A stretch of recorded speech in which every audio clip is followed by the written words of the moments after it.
Hello everyone, in this video we will discuss about NCERT questions of chemistry class 11th chapter 1। तो guys first question ये कहता है कि calculate molecular mass of the following. आपको molecular mass निकालना है water का, CO2 का और CH4 का। वाटर का निकालना है तो एक हाइड्रोजन के लिए एक AMU होता है, दो हाइड्रोजन के लिए हो जाएगा दो, प्लस का एक ऑक्सीजन के लिए होता है 16, तो आंसर आ जाएगा गाइस 18U। सिमिलरली यहाँ निकालना है CO2 के लिए, तो गाइस से कार्बन के एक एटम का होता है मास 12, ऑक्सीजन के एक एटम का 16, तो दो का हो जाएगा 32, तो 12 प्लस 32 ये हो जाएगा 44U। सिमिलरली यहाँ पर हम देखते हैं CH4 का, कार्बन के एक एटम का मास होता है 12, हाइड्रोजन के चार एटम्स हैं तो चार हो जाएगा यहाँ पर, और इसको आप सोल्व करोगे तो ये आ जाएगा गाइस ये 16U। तो ये हमने निकाला है मॉलिक्यूलर मास। नेक्स्ट क्वेश्चन देखते हैं, ये कहता है कि calculate mass percent of the elements present in sodium sulphate. Sodium sulphate Na2SO4 है। पहले आप क्या करो, मास परसेंटेज निकालना है ना, तो पहले आप पूरे कंपाउंड का मास निकाल लो। एक सोडियम के एटम का 23 होता है, दो का हो जाएगा 46, सल्फर के एक एटम का होता है 32 और ऑक्सीजन के एक एटम का होता है 16, तो चार एटम्स का हो जाएगा 64। तो यहाँ पर आ जाएगा 46 प्लस 32 प्लस 64। इस तरीके से इसको आप सोल्व करोगे तो ये कुछ आएगा 142 ग्राम के बराबर, 142 ग्राम के बराबर। अब सपोज करो आपको मास परसेंट इसमें निकालना है सोडियम का, तो आप क्या करो, सोडियम एलिमेंट का ही मास ले लो पहले। इसको कैसे निकालोगे, सोडियम एलिमेंट का mass, so mass of sodium element present in a compound divide by mass of पूरा का पूरा कंपाउंड, इसका मोलर मास लेना है, मोलर मास कंपाउंड। तो सोडियम का कितना प्रेजेंट है यहाँ पर, एक कंपाउंड में 46 ग्राम का सोडियम प्रेजेंट है, तो आप लिखोगे 46 डिवाइडेड बाय 142 मल्टीप्लाई 100 परसेंटेज निकालना है, तो यहाँ मल्टीप्लाई 100 भी होता है, तो आंसर इसका आ जाएगा गाइस 32.4%। सिमिलरली आपको मास परसेंट निकालना है किसका, सल्फर का। तो सल्फर के केस में आप क्या करोगे, कितना सल्फर प्रेजेंट है, 32 का प्रेजेंट है, तो 32 डिवाइड बाय टोटल पूरे कंपाउंड का मास 142 मल्टीप्लाई 100, ये हो जाएगा 22.6%। सिमिलरली अपने को निकालना है मास परसेंट ऑक्सीजन का, तो ऑक्सीजन कितना प्रेजेंट है, 64 का ऑक्सीजन प्रेजेंट है, ऑक्सीजन 64 डिवाइड बाय 142 मल्टीप्लाई 100, इसको सोल्व करोगे तो गाइज ये आ जाएगा 45.05%। तो इस तरीके से है ये। नेक्स्ट क्वेश्चन देखते हैं, determine empirical formula of an oxide of iron which has 69.9% iron है और 30.1% डाइऑक्सीजन बाय मास है। तो यहाँ पर आपको एम्पीरिकल फॉर्मूला निकालना है, मास परसेंटेज दिया हुआ है, इक्वेशन भी हमने कर रखे हैं, तो एक जगह लिख लो आयरन, एक जगह आप लिख लो डाइऑक्सीजन। अब मास परसेंट है ना, इसका मतलब क्या है, 69.9% जो है इसका मतलब है कि 69.9 ग्राम आयरन प्रेजेंट है 100 ग्राम ऑफ कंपाउंड में, 69.9 ग्राम आयरन प्रेजेंट है 100 ग्राम ऑफ कंपाउंड में, और ऐसे ही डाई ऑक्सीजन जो है इसका मतलब है कि 30.1 ग्राम डाई ऑक्सीजन प्रेजेंट है 100 ग्राम ऑफ कंपाउंड में, राइट। तो हमने पहले क्या किया कि मास निकाल लिया ग्राम, ठीक, परसेंटेज से मास निकाल लिया, फिर आप क्या करो, यहाँ से मोल भी निकाल लो, यहाँ से मोल भी निकाल लो। तो मोल कैसे निकालोगे guys, given weight divide by molar weight. तो इसका गिवन मास कितना है, 69.9 ग्राम दिया हुआ है, इसका मोलर मास होता है गाइस 55.85। इसको सोल्व करोगे तो ये आ जाएगा 1.25। ऐसे ही डाई ऑक्सीजन के लिए दिया हुआ है 30.1 ग्राम, और इसके लिए मोलर मास कितना, this divide by molar mass कितना 32। इसको आप सोल्व करोगे तो ये आ जाएगा 1.88। अब आप क्या करो, इन दोनों में से जो भी छोटी टर्म है दोनों को उसी से डिवाइड कर दो सिंपलेस्ट रेशियो निकालने के लिए। तो this divide by 1.88 and this also divided by 1.88, sorry 1.25, 25 छोटा है ना तो 25 से डिवाइड करो, 25 छोटा है तो आप 25 से डिवाइड करो,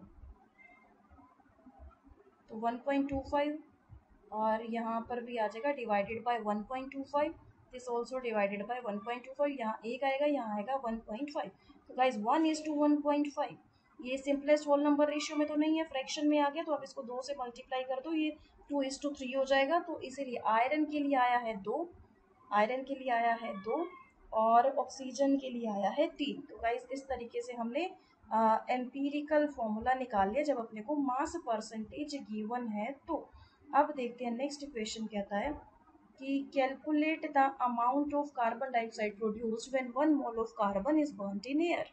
यहाँ से कितना कार्बन डाइऑक्साइड मिलेगा। तो गाइस 1 मोल कार्बन जब बर्न हो रहा है एयर में, यहाँ देखो 1 मोल कार्बन जब एयर में बर्न हो रहा है स्टोइकियोमेट्री से 1 मोल बर्न हो रहा है, तो कितना दे रहा है, 1 मोल ही CO2 दे रहा है, राइट, ये तो अपने को पता है। अब 1 मोल कार्बन कितना अमाउंट देगा, तो अपने को पता है भाई अमाउंट 1 मोल CO2 दे रहा है, तो 1 मोल CO2 को आप भाई मोलर मास के बराबर भी तो लिख सकते हो ना, हमने ये भी पढ़ रखा है कि 1 मोल गैस का मास और उसके मोलर मास के बराबर भी होता है। तो CO2 के लिए मोलर मास कितना होता है गाइस, 12 प्लस 2 इंटू में 16, 12 प्लस 32 ये हो जाएगा 44।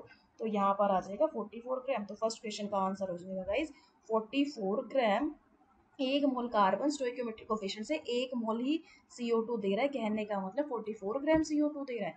नेक्स्ट क्वेश्चन कहता है कि अगर आप 1 मोल कार्बन को बर्न कर रहे हो, वही इक्वेशन है C+O2, ये अपने को दे रहा है CO2, 1 मोल कार्बन को बर्न कर रहे हो 16 ग्राम ऑक्सीजन के साथ, तो कितना कार्बन डाइऑक्साइड मिलेगा। तो गाइस 1 मोल कार्बन जब बर्न होता है तो यहाँ से वही 1 मोल CO2 तो निकल ही रही है, ठीक, और दूसरी कंडीशन भी दे दी इसने, दो चीजें दे दी, 16 ग्राम ऑक्सीजन भी दे दिया, 16 ग्राम O2 जब बर्न हो रहा है तो कितना CO2 दे रहा है। तो गाइस स्टोइकियोमेट्रिक कोफिशिएंट से 1 मोल कार्बन 1 मोल CO2 तो दे रहा है, लेकिन यहाँ से क्या है, ऑक्सीजन के केस में 1 मोल O2 1 मोल CO2 दे रहा है, मतलब कि 1 मोल O2 का मतलब क्या कि 32 ग्राम O2, कितना दे रहा है ये 44 ग्राम CO2 दे रहा है, ये अपने को पता है।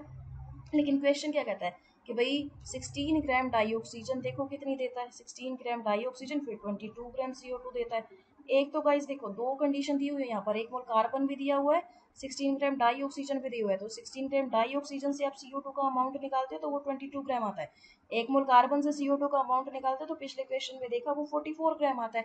अब गाइस कहानी ये है कि हम दोनों में से किससे निकालें, कार्बन से निकालें CO2 का अमाउंट या फिर O2 से निकालें।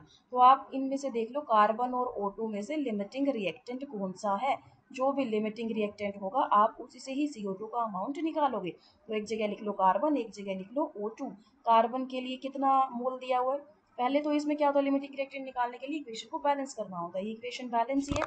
तो यहाँ पर फिर होता है कि जो भी अमाउंट दिया हुआ है उसको ना आप मोल में कन्वर्ट कर लो, कार्बन के लिए तो ऑलरेडी मोल दिया हुआ है, ऑक्सीजन के लिए 16 ग्राम दिया हुआ है, तो आप इसको डिवाइड बाय 32 कर लो ताकि आप इसके मोल निकाल सको, given mass divide by molar मास, तो यहाँ पर ये आ जाएगा 0.5, ठीक।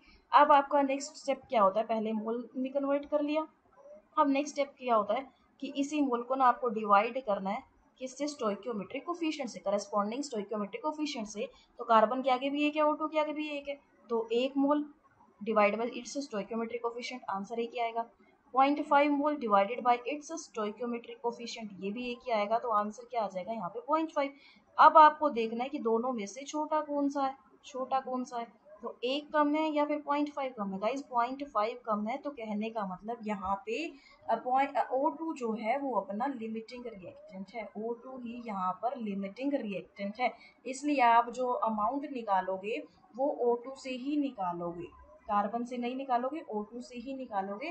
तो O2 से अपने स्टोइकियोमेट्रिक कोफिशिएंट से पता है कि 1 मोल O2 1 मोल का CO2 दे रहा है, मतलब 32 ग्राम O2 44 ग्राम CO2 दे रहा है, तो 16 ग्राम O2 कितना देगा गाइस, 22 ग्राम CO2 दे देगा, सिंपल सी कहानी है। ऐसे ही नेक्स्ट क्वेश्चन भी है इसी का कि 2 मोल कार्बन है, 16 ग्राम डाई ऑक्सीजन दे रहा है, तो हम कार्बन से भी O2 का अमाउंट CO2 का अमाउंट निकाल सकते हैं और डाई ऑक्सीजन से भी निकाल सकते हैं, लेकिन निकालने किससे, कार्बन और ऑक्सीजन में से देख लो जो लिमिटिंग रिएक्टेंट हो आप उसी से निकाल लो, एक जगह लिख लो कार्बन एक जगह लिख लो O2।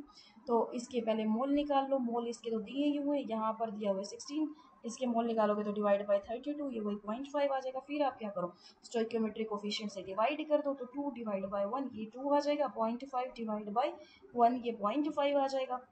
अब आप देख लो दोनों में से छोटा कौन सा है, ये अभी भी ऑक्सीजन ही छोटा है, तो मतलब O2 इस केस में भी लिमिटिंग रिएक्टेंट है, इस केस में भी O2 लिमिटिंग रिएक्टेंट है। तो आप आंसर जो निकालोगे इसका वो लिमिटिंग रिएक्टेंट से ही निकालोगे, O2 से ही निकालोगे, कहने का मतलब यहाँ आपने को पता लग रहा है कि 1 मोल O2 1 मोल की CO2 दे रहा है, मतलब 32 ग्राम O2 44 ग्राम की CO2 दे रहा है। तो 16 ग्राम O2 कितना देगा, ये देगा गाइस 22 ग्राम CO2। तो दोनों का ही आंसर 22 ग्राम आएगा, क्योंकि इस केस में भी डाई ऑक्सीजन ही लिमिटिंग रिएक्टेंट है और नीचे वाले केस में भी डाई ऑक्सीजन ही लिमिटिंग रिएक्टेंट है। नेक्स्ट क्वेश्चन देखते हैं गाइस। ये कहता है कि calculate mass of sodium acetate required to make this ML of solution. तो गाइस यहाँ पर ये मोलर एक्वस सॉल्यूशन है ना, मतलब ये अपने को मोलारिटी दी हुई है। मोलर एक्वस सॉल्यूशन से मतलब है कि ये मोलरिटी दी हुई है, और मोलारिटी का फॉर्मूला क्या होता है guys, molarity of solution is equal to number of moles of solute, number of moles of solute divided by volume of solution, volume of solution in litres, ये होता है फॉर्मूला। तो यहाँ पर अपने को क्या दिया हुआ है, मोलारिटी 0.375 मोलर दी हुई है। Number of moles of solute क्या होता है भाई, गिवन मास जिसको कि हमने एक्स ले लिया डिवाइड बाय मोलर मास होता है। तो मोलर मास अपने को दिया हुआ है 82.0245 ग्राम पर मोल। फिर अपन क्या करते हैं, divide by volume of solution लेते हैं लीटर में। ये किस में दी हुई है, सॉल्यूशन की वॉल्यूम 500 ml में दी हुई है ना, लीटर में कन्वर्ट करने के लिए हमने क्या किया, 1000 से डिवाइड कर दिया। अब यहाँ से आपको गिवन मास मतलब कि ये एक्स की वैल्यू निकालनी है। तो ये x की वैल्यू आ जाएगी 0.375 मल्टीप्लाई 82.0245 मल्टीप्लाई 500 डिवाइडेड बाय 1000। इसी को ही अगर आप सॉल्व करोगे तो ये आएगा 15.38 ग्राम। कहने का मतलब इतना सोडियम एसिटेट आपको डालना पड़ेगा अगर आप 500 ml का सॉल्यूशन बनाना चाहते हो और इस मोलारिटी का सॉल्यूशन बनाना चाहते हो तो। राइट, देखते हैं नेक्स्ट क्वेश्चन क्या कहता है।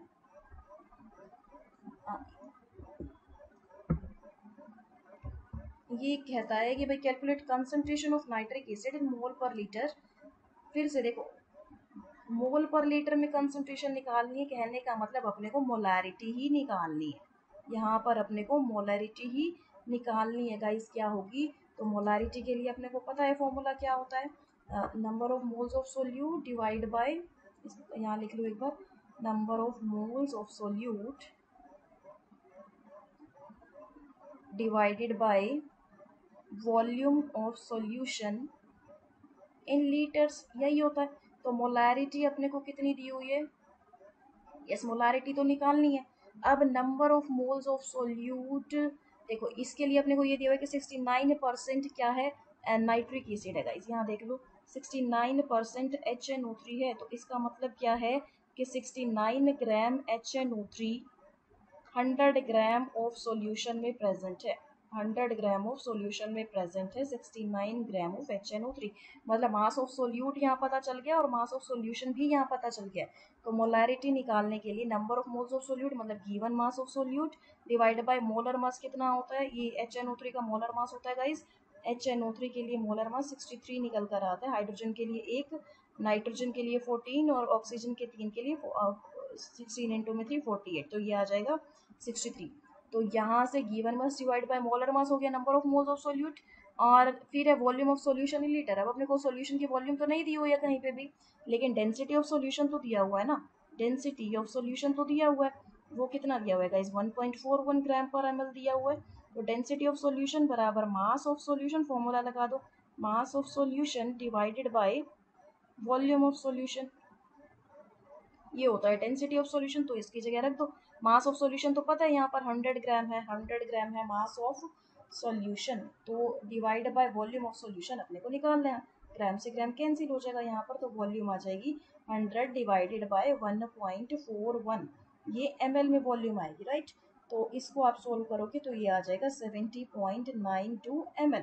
तो यहाँ पर ये वॉल्यूम ऑफ सॉल्यूशन ही आ गई। अब आप देख लो वॉल्यूम ऑफ सॉल्यूशन, यहाँ लिख दो 70.92, लेकिन ये ml में आई है, लीटर में चाहिए तो लीटर में कन्वर्ट करने के लिए ऊपर 1000 से डिवाइड कर दो। इसको आप सोल्व करोगे तो गाइज यहाँ से ये आंसर आ जाएगा 15.44 मोल पर लीटर।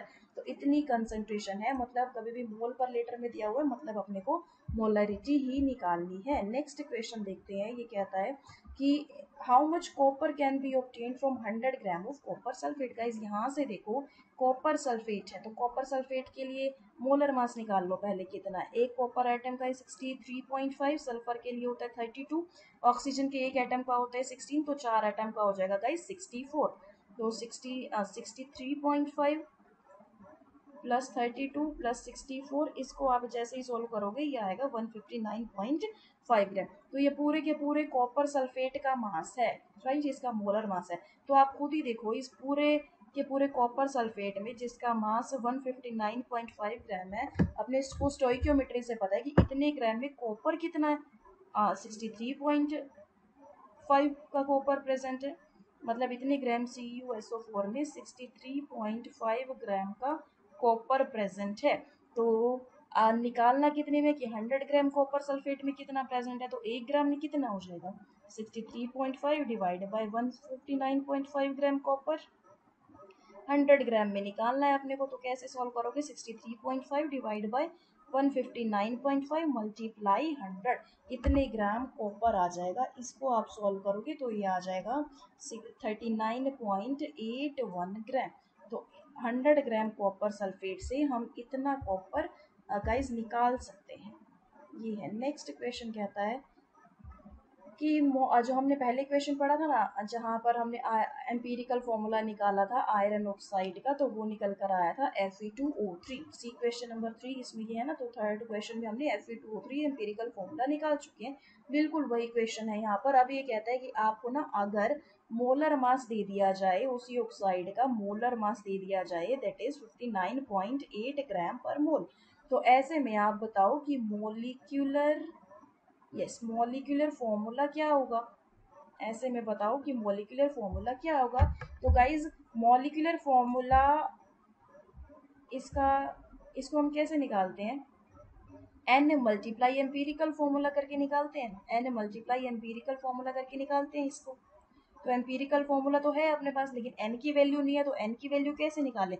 n की वैल्यू आप ऐसे निकाल सकते हो, मॉलिक्यूलर वेट, एक ये भी फॉर्मूला अपने को पता है, मॉलिक्यूलर वेट बराबर n मल्टीप्लाई एम्पिरिकल वेट, ये भी अपने को पता है। तो आप मॉलिक्यूलर वेट कितना दिया हुआ है यहाँ पर 159.8 ग्राम दिया हुआ है।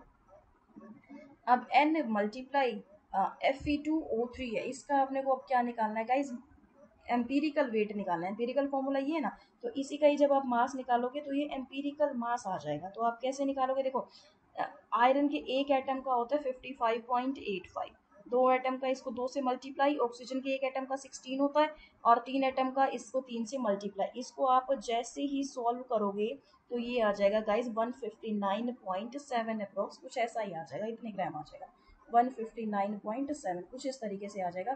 तो आप देखो यहाँ से ये तो कैंसिल ही हो जाएगा, तो n की वैल्यू 1 ही निकल कर आएगी। अब n की वैल्यू 1 आ जाएगी, तो ऐसे में जो भी मॉलिक्यूलर फॉर्मूला होगा वो एम्पिरिकल फॉर्मूला के बराबर ही होगा। 1 हो गया n, एम्पिरिकल फॉर्मूला है Fe2O3, मतलब ऐसे केस में 1 इंटू में दिस, तो Fe2O3 ही मॉलिक्यूलर फॉर्मूला हो जाएगा। तो गाइज ये था मॉलिक्यूलर फॉर्मूला निकाल लिया हमने। नेक्स्ट क्वेश्चन देखते हैं।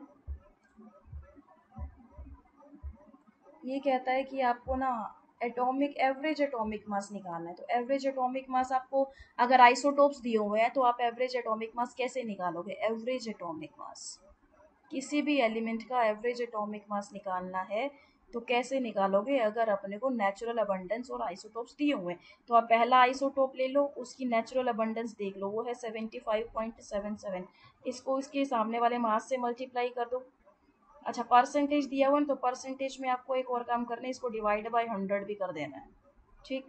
अब मोलर मास दिया हुआ है 34.9689, इसको फिर प्लस करो। नेक्स्ट आइसोटोप दिया हुआ है 24.23, इसको फिर से परसेंटेज में है तो आप इसको 100 से डिवाइड कर दो। नेचुरल अबंडेंस की आपने मल्टीप्लाई करनी है मोलर मास से, दैट इज 36.9659। इसको आप सोल्व करोगे तो ये आ जाएगा 26.4959, प्लस यहाँ सोल्व करोगे तो 8.9568, इसको फिर से सोल्व करोगे पूरा तो 35.4527, इतने यू आ जाएगा क्लोरीन का एवरेज एटॉमिक मास। तो इस तरीके से निकालनी है। नेचुरल अबंडेंस की मल्टीप्लाई कर दो आप मोलर मास से, यहाँ से हम निकालते हैं। नेक्स्ट क्वेश्चन है, ये कहता है कि 3 मोल इथेन के हैं, इथेन C2H6 है, इसके 3 मोल है, तो आप बताओ इसमें number of moles of carbon atoms कितने हैं। तो अपने को यहाँ से क्या पता चल रहा है, केवल इथेन को ही एक बार देखो कि 1 मोल अगर इथेन है, 1 मोल अगर इथेन मॉलिक्यूल है तो इसमें 2 मोल का कार्बन प्रेजेंट है। एक तो ये बात इसी मॉलिक्यूल से ही देखने से पता लग रही है। दूसरा है कि एक दूसरी कौन सी बात पता लग रही है कि 1 मोल अगर C2H6 है तो यहाँ से इसमें 6 मोल हाइड्रोजन के प्रेजेंट है, ये अपने को पता लग रहा है। अब देखो क्या दिया हुआ है कि number of moles of carbon atoms निकालने के, इसमें 3 मोल ऑफ इथेन में। तो ये अपने को जो देख के मालूम पड़ रहा है, यहाँ से आप निकाल सकते हो कि 1 मोल C2H6 में तो 2 मोल का कार्बन है, इसमें तो 2 मोल का कार्बन है। ऐसे ही फिर 3 मोल C2H6 में कितना हो जाएगा, 6 मोल का कार्बन हो जाएगा। तो फर्स्ट क्वेश्चन का ये आंसर हो जाएगा, राइट। अब देखो नेक्स्ट क्वेश्चन क्या कहता है कि number of moles of hydrogen atom निकालने 3 मोल ऑफ इथेन में। तो यहाँ से फिर अपने को पता है कि 1 मोल C2H6 में तो 6 मोल हाइड्रोजन है, 6 मोल हाइड्रोजन है।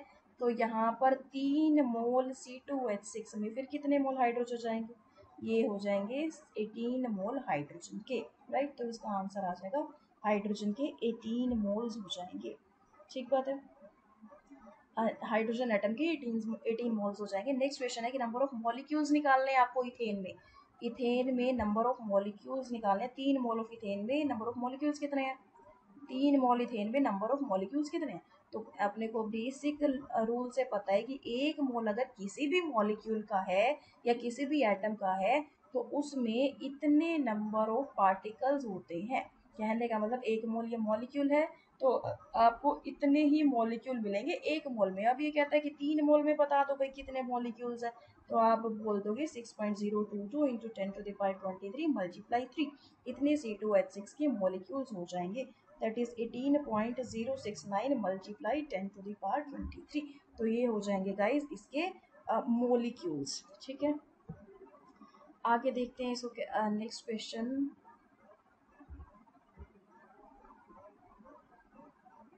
ये कहता है what is the concentration of sugar in mole पर लीटर, शुगर इन मोल पर litre if 20 gram of this make final. हाँ, तो मोल पर लीटर में गाइस कंसंट्रेशन निकालनी है, मतलब अपने को मोलैरिटी ही निकालनी है, सिंपल मोलैरिटी निकालनी है। तो मोलैरिटी क्या होती है, number of moles of solute, number of moles of solute divided by volume of solution in litres, वही कहानी है। तो मोलैरिटी निकालनी है, number of moles of solute कितना है, given mass divide by sugar के लिए कितना हो जाएगा गाइस 12 मल्टीप्लाई 12। देखो कार्बन 12 है तो आप क्या करो, कार्बन के एक एटम का 12 होता है तो 2 एटम का कितना, 12 एटम का कितना हो जाएगा 144 हो जाएगा।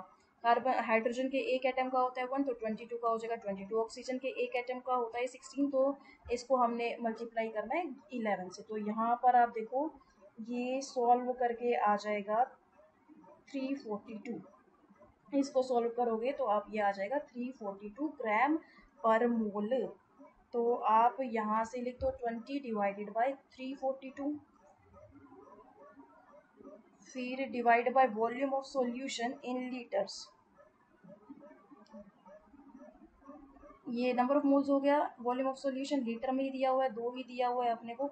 तो ये गाइस हो जाएगा 20 डिवाइडेड बाय 342 और ये आ जाएगा यहाँ पर 12। तो इसको आप इस तरीके से काट दो, लीटर में ही दिया हुआ है, ऊपर 1000 लगाने की कोई ज़रूरत ही नहीं है।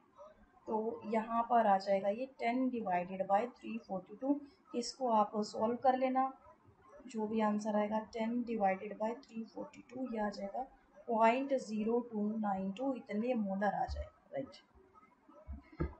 नेक्स्ट क्वेश्चन देखते हैं, ये कहता है कि if the density of methanol, guys methanol की डेंसिटी दी हुई है अपने को, ये है 0.793 किलोग्राम पर लीटर में दी हुई है। तो मीथेनॉल क्या है अपने पास, मीथेन होता है CH4, CH4 का एक हाइड्रोजन हटा के OH लगा दोगे तो ये हो जाएगा मीथेनॉल। इसकी डेंसिटी दी हुई है 0.793। What is its volume needed for making, देखो इसकी कितनी वॉल्यूम चाहिए, कितने का सॉल्यूशन बनाना है अपने को, 2.5 लीटर ऑफ 0.25 मोलर सॉल्यूशन, ठीक। तो आप इसको कैसे सॉल्व करोगे गाइस? एक और अपने को मोलारिटी को लेके इक्वेशन पता है, m1v1 बराबर m2v2, m1v1 बराबर m2v2, क्योंकि एक सॉल्यूशन के लिए तो अपने को पता है ना भाई 0.25 मोलर का 2.5 लीटर है। तो अगर मीथेनॉल की डेंसिटी इतनी है तो इतनी डेंसिटी का हम कितना वॉल्यूम ले, गाइस इस क्वेश्चन को समझते हैं, इतनी डेंसिटी का हम कितना वॉल्यूम ले कि 2.5 लीटर सॉल्यूशन बन जाए 0.25 मोलर का। इतनी डेंसिटी का हम कितनी वॉल्यूम ले कि 2.5 लीटर सॉल्यूशन बन जाए 0.2 मोलर सॉल्यूशन का। तो आप इसमें क्या करो, देखो एक जगह आप लिख लो गिवन सॉल्यूशन, सपोज करो एक ये गिवन है और एक मान लो ये सॉल्यूशन है जो कि अपने को प्रिपेयर करना है, ऐसा मान लो एक ये गिवन सॉल्यूशन है और एक है कि भाई ये सॉल्यूशन है जो अपने को प्रिपेयर करना है, ठीक।